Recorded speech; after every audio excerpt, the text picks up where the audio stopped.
Hey y'all, I figured it's that time to make some more bread. So we're gonna make chocolate chip Dutch bread today. Dutch oven bread. Let me get that right again, Amanda. My goodness gracious. So I started off with 2 packages of instant yeast, put it in my KitchenAid mixer with a teaspoon and a half, or almost 2 teaspoons of salt.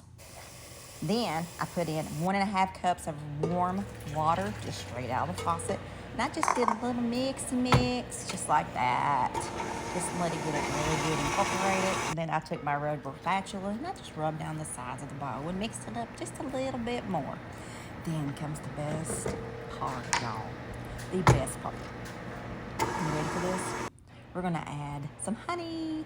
Good old 2 tablespoons of honey. If I had more, I would have put more in it. But I'm out because I love honey, and I love honey and bread. It's the best sugar, and it's good for you too. So yeah, there, that's in that too. So we're gonna mix that up again, y'all.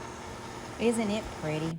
And you know what? I accidentally threw away my dadgum jar and I was going to keep it. Now it bloomed and I forgot about it. That's 15 minutes later. Yeah, it bloomed really good. And this is the best bread flour in the world. It was on sale last week at Kroger's and I should have bought more in some bags, but it is what it is. So I ended up putting 3.5 cups of bread flour in this, and that is the best bread flour I've ever used in my life. I mix it so good and so quick and fast till it pulls off the sides of the bowl. See that? That's what you want. Then I sprayed down my bowl real good with a little bit of olive oil spray because that's all I got, because I got it at Sam's. Plop that bread in there, sprayed it on top. Then I put my tea towel on it, put it to the side on the bar all day. While this rose, hubby and I went out and bought him a new truck today. He deserved it, and I'm so proud of him. He got him a black Ford F-150 XLT Sport 4x4 with 4 doors. Yes, ma'am. So proud of that man. So now, this is done rising. As you see, I punched it down. We're going to preheat our cast iron Dutch oven. Is that what you call it? Heck, I don't know. It's blue and it's pretty. It's a Dutch oven, okay?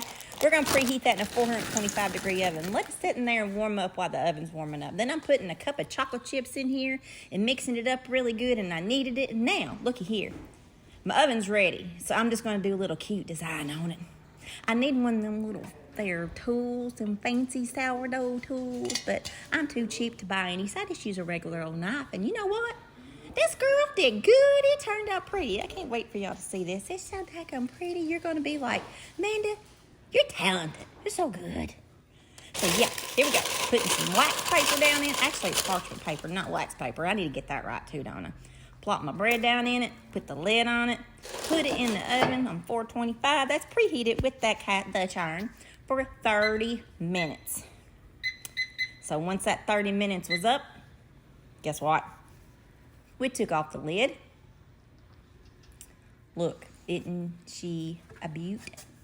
Check that out. That's after 30 minutes. Lid off, put it back in the 425-degree oven for 15 more minutes. Y'all, let me tell you what. This is probably the best bread I've ever made in my life. It's so good. Look at that. Look at that. Perfect rise, perfect crust. Listen. Hear that? Thumbs up. It's lip smacking crunchy goodness. And the way I kneaded the chocolate chips in the bread left a little wave, as you see.